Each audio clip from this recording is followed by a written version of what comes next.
Assalamu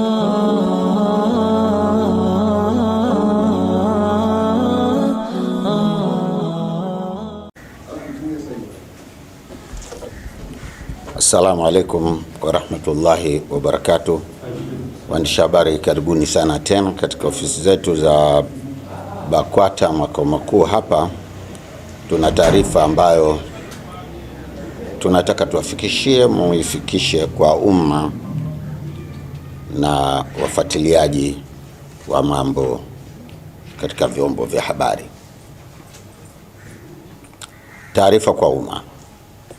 Baraza la Ulama Taifa katika kikao chake kilichofanyika leo tarehe 21 mwezi wa 7 2026 hapa BAKWATA makao makuu chini ya Mufti wa Tanzania na mwenyekiti wake Dr. Abubakar Zuberi, kikizingatia uamuzi wao wa tarehe 14 mwezi huu wa kuwasimamisha mashehe watatu kupisha uchunguzi wa tuhuma dhidi yao, Mufti wa Tanzania baada ya kushauriana na baraza lake la ulama na kwa kuzingatia madaraka yake kikatiba ibara 84 ndani ya mabano 17 ya katiba BAKWATA ya mwaka 1999 toleo la 2018, ameunda tume kuchunguza tuhuma zote zinazowakabili mashehe hao husika.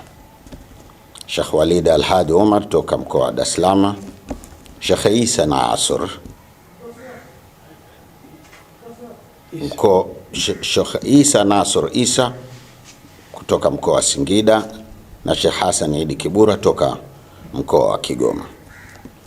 Tume hiyo imepewa mwezi mmoja kuchunguza kadhia hizo na kuwasilisha taarifa zake kwa Mufti wa Tanzania ambaye pia ni mwenyekiti wa Baraza la Ulama BAKWATA. Wajumbe wa tume hiyo ni hawa wafuatao: 1.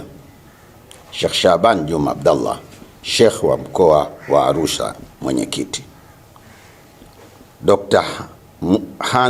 Musa Hans, mhadhiri chuo kikuu cha Dar es Salaam. Dr. Abdallah Tego, mhadhiri chuo kikuu cha MUM Morogoro. Wakili Ummi Aziz Kheri, mwanasheria. Mwalimu Ali Abdallah Ali, mkurugenzi wa elimu BAKWATA. Hamisi Kalimwage, mjumbe wa kamati ya utatuzi wa migogoro ya misikiti na madrasa nchini. Tunasihi Waislamu wote wasiokuwa Waislamu kuwa watulivu kwa kipindi hiki ambacho tume inafanya kazi, na pia tunawaomba wenye taarifa muhimu kuhusu kadhia hii waweze kuwasilisha taarifa zao ndani ya tume hii.